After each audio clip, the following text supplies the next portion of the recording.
somebody asked me today, how long have I been doing it? Probably about 20 odd years. I'm from Durban, so I got involved with the Dolphins way back when. My background was in radio, so I came into it with a set of radio skills, and we brought that music. This could be a wicket, this could be, oh, he puts it down.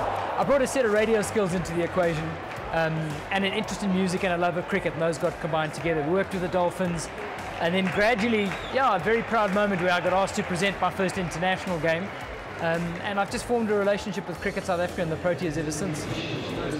We are there to present information. Traditionally, your PA announcer in the old school was there to provide information about the match. So you watch out for milestones.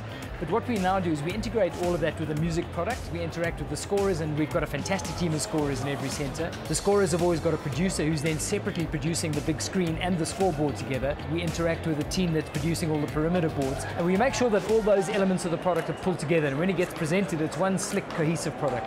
I feel very strongly about it. One of the things I normally do before the start of a tour is go and sit down, ideally with one of their team or their management, or even a visiting journalist, and sit down and say, listen, in Sri Lankan vernacular, how do I pronounce this man's name? And the question I normally ask him is, what does his mother call him? I think that's it's a fundamental of respect. One of the things that we try really hard to do is to show a decent respect to every visiting team. We want to present a good international. We need to show full respect and accord the decency to any visiting team. I remember mistaking Dale Steyn for another bowler when we were working at an international, and there was a change of bowling and he came back in, and I introduced him as somebody else, which is inexcusable because nobody else looks like Dale Steyn, but in the heat of the moment, under pressure, I introduced him as somebody else.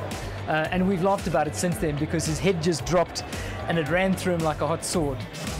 I learn every time I talk to them about what they appreciate from a game. Some guys insulate themselves completely, they're in a bubble. Some of the guys actually feed off the crowd, they feed off the music, the way that they presented. Dale Steyn, we're celebrating at the moment, having gone to the top of the test wicket taking tables. He's passionate about his music, and his music is so important to him, the way he uses to fire himself up at the start of a session. And he's always picked fairly grungy rock music, which is his game, that's what he loves.